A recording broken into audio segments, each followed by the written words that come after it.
सध्याचा एक महत्त्वाचा विषय ऐरणीवर येऊन ठेपला तरी लोकप्रतिनिधी अधिकाऱ्यांचे याकडे दुर्लक्ष पाहायला मिळत आहे. अकोले ते संगमनेर रस्ता हा धुळीचे साम्राज्य बनले आहे. जनतेच्या आरोग्याचा प्रश्न सध्या ऐरणीवर आला आहे. सार्वजनिक विभागाचे कार्यकारी अभियंता यांच्याकडे कार्यालयात वारंवार जाऊन या विषयाची माहिती त्यांना देत गेलो, परंतु त्यांच्याकडून अनपेक्षित उत्तर वरपे यांच्याकडून मिळाले. सदर ठेकेदार फार मोठा आहे, तो कुणालाही घाबरत नाही असे सांगण्यात आले. त्यांच्या म्हणण्यानुसार डेपुटी यांची भेट घेतली. दरम्यान उडाउडीचे उत्तर देण्यात आले तर ठेकेदाराचे नाव नंबर देण्यास सुद्धा नकार देण्यात आला. सुपरवायझरचा सुद्धा नंबर नसल्याचे सांगण्यात आले. तर प्रश्न असा पडतो, यांच्याकडे नाव नंबर नाही तर हे काम यांच्याकडे कशा पद्धतीने करून घेतात. प्रश्न असा पडतो, इंजिनियर रस्त्यावर काम कसे करून घेतात. पुढे काम, मागे रस्ता सपाट तसाचा तसा, डांबर गायब, खडी रस्त्याच्या बाजूला, तर कामाचे तपासणी अहवाल तयार कसा करतात या विषयावरती प्रश्न निर्माण होतो.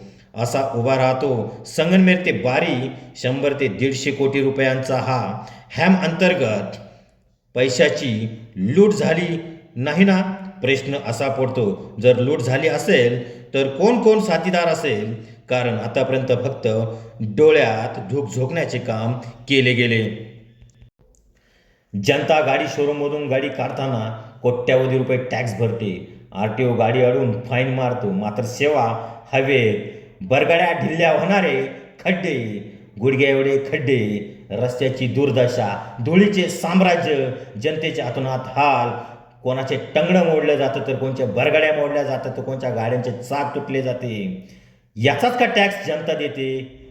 याचाच का RTOला आम्ही फाईन देतो? अरे जर तुम्हाला सेवा लागते तर काम द्या. जनतेचा हा जो पैसा आहे हा पण जनतेच्या कष्टाचा आहे, जनतेचा टॅक्स आहे. तुम्ही काय वेगळ्या पैशातून रस्त्याचे काम करत नाही, हे ध्यानात ठेवलं पाहिजे अधिकाऱ्यांनी. त्याकरता या अधिकाऱ्यांना, जे अधिकारी यांना आपण जाग आणण्यासाठी यांना आपण संविधानिक मार्गाने, लोकशाही मार्गाने जाब विचारला पाहिजे. सुज्ञ नागरिकांनी आता जागे होणे गरजेचे आहे.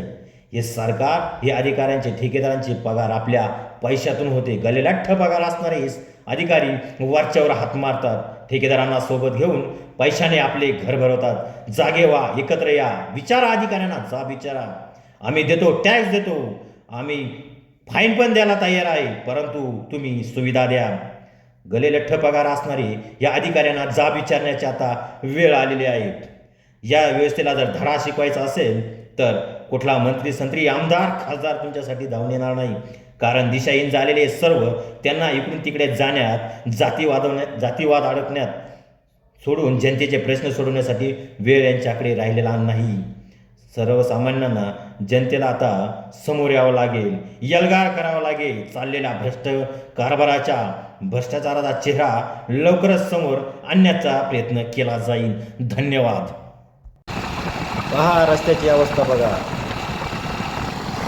संगमनेरहून प्रवासात निघालो आणि त्या प्रवासादरम्यान केलेले व्हिडिओ चित्रीकरण. एक गाणं आठवते, ऐसा देश है मेरा, ऐसा देश है मेरा, धरती से अंबर नीला, ऐसा देश है मेरा. अरे जरा थोडं बाहेरच्या देशात जाऊन, बाहेरच्या राज्यात जाऊन बघा, तिथील रस्ता बघा, तिथली व्यवस्था बघा, तिथल्या गटारी बघा. आता हा जो रस्ता आहे, ह्या रस्त्याचं काम किती दिवसापूर्वी चालू झालेलं आहे. आता हा रिपेरिंग स्वरूपात काम चालू आहे, तरीही बाजूला गटारी नाही, झाडं झुडपंसुद्धा काढलेली नाही. गतिरोधक पाहिजे त्या ठिकाणी म्हणावं असे गतिरोधक नाही. कुठल्याही अटी शर्तीचं इथं पालन केलेलं पाहायला दिसत नाही.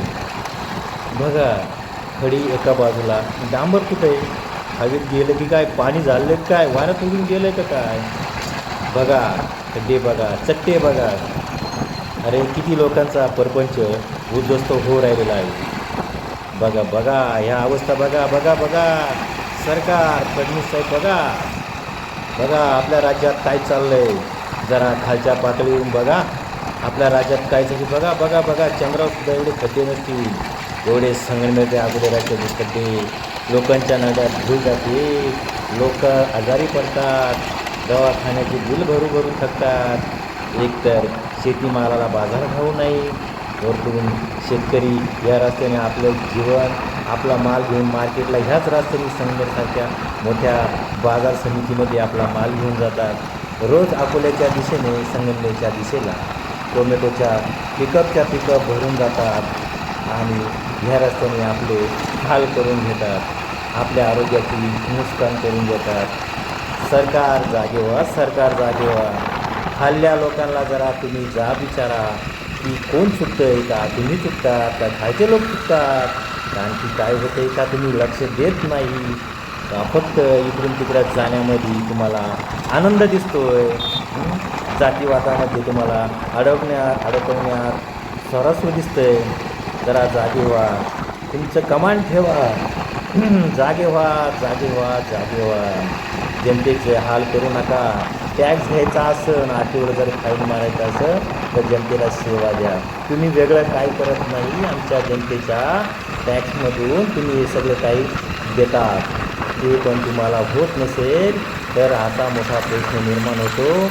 माझा भारत देश इंग्रजांपेक्षाही वाईट परिस्थितीतून जात आहे, कारण इंग्रजांच्या काळामध्ये कमसे कम ह्या सुविधा तरी चांगल्या दिल्या जायच्या.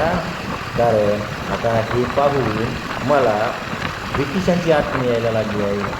असं म्हणावं लागेल, ब्रिटिश तरी चांगले होते असं राज्य ह्या देशामध्ये आता पाहायला भेटत आहे. त्या इतर राज्यांपेक्षा महाराष्ट्राची दुर्दशा अत्यंत वाईट आहे. प्रश्न असा पडतो, ह्या रस्त्याचे काम इंजिनियरच्या अधिपत्याखाली गेले का सर्वसामान्य व्यक्तीच्या केले गेले हे समजत नाही.